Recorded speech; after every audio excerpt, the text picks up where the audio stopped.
Good morning students வந்து பார்த்தீங்கன்னா எல்லாருக்கும் ஒரு பெரிய ஸ்பெஷலான ஒரு குட் மார்னிங் ஓகேங்களா. ஸோ வந்து பார்த்தீங்கன்னா ஸ்கூல் ஸ்டூடெண்ட்ஸும் ரொம்பவே ஒரு பெரிய important update 11th last exam இன்னைக்கு இப்போ ஓகேங்களா. ஸோ எல்லோரும் எப்படி படிச்சிருக்கீங்கப்பா, நல்லா படிச்சிருப்பீங்க ஓகேங்களா. ஸோ வந்து பார்த்தீங்கன்னா 11th chemistry exam and accountancy exam 2 exam இருக்குது.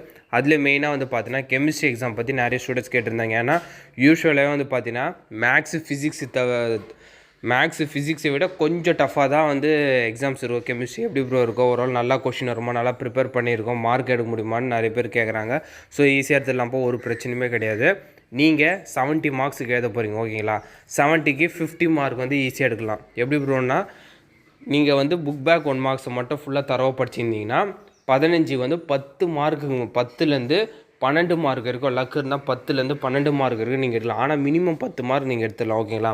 அதே கொஸ்டினை கேட்பான், ட்விஸ்டே பண்ணாமல். மேபி அந்த 2 மார்க் 3 மார்க் வந்து புக்கின் சைடு வரலாம் ஓகேங்களா. அது ஒன்று. ஸோ செகண்ட் வந்து பார்த்தீங்கன்னா நீங்கள் 5 மார்க்ஸ் வந்து பார்த்தீங்கன்னா மோஸ்ட்டாக வந்து அந்தளவுக்கு டஃப்பாலாம் இருக்காது ஓகேங்களா. ஸோ 5 மார்க் வந்து பார்த்தீங்கன்னா நீங்கள் ஈஸியாக எழுதிடலாம்.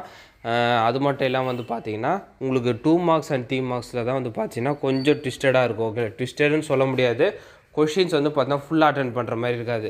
எப்படி இருந்தாலும் வந்து பார்த்தீங்கன்னா ஒரு 5 மார்க் நீங்கள் எழுதினா கூட 25 மார்க், அதில் ஒரு 10 மார்க் 1 மார்க்னோட 35 மார்க் ஆகுது ஓகேங்களா. ஸோ 6 3 மார்க் 6 2 மார்க்கில் எப்படி இருந்தாலும் 3 3 மார்க் 3 2 மார்க் நீங்கள் எழுதுகிற மாதிரி இருக்கும் ஓகேங்களா. ஏற்கனவே உங்களுக்கு ஆப்ஷன்ஸ் வேறு இருக்குது. ஸோ எப்படி பார்த்தாலும் வந்து பார்த்தா 50+ மார்க் வந்து நீங்கள் ஈஸியாக எடுத்துடலாம், ஓரளவுக்கு நார்மலாக படிச்சுட்டு போனாலே ஓகேங்களா. என்ன ஒன்று, சென்டம்ன்றதும் வந்து பார்த்தீங்கன்னா கெமிஸ்ட்ரியில் கொஞ்சம் டஃப்பான விஷயம் ஓகேங்களாப்பா. ஸோ சென்டம் எடுக்காத அளவுக்கு செட் பண்ணியிருப்பான், ஆனால் வந்து பாஸ் ஆகாத அளவுக்குலாம் செட் பண்ண மாட்டோம் ஓகேங்களா. அதை புரிஞ்சுக்கோங்க. நீங்கள் 50 மார்க்ஸு நார்மலாக படிக்கிறவங்க எடுத்துடலாம்.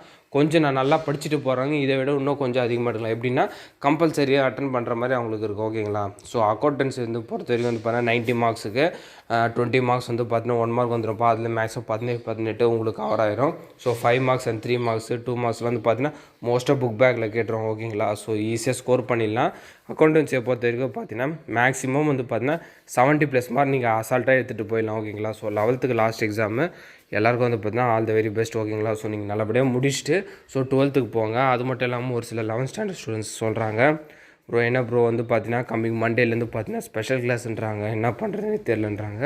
ஒன்றும் பயப்படாதீங்கப்பா. நீங்கள் இப்போதைக்கு இப்போ எக்ஸாம்ஸ் நீங்கள் நல்லா எழுதிட்டு வாங்க.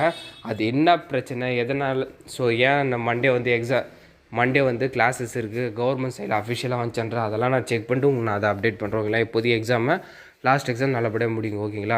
ஸோ இந்த அப்டேட்டை உங்கள் ஃப்ரெண்ட்ஸ் அண்ட் ஸ்டூடெண்ட்ஸ்க்கு மறக்காமல் ஷேர் பண்ணுங்கள்.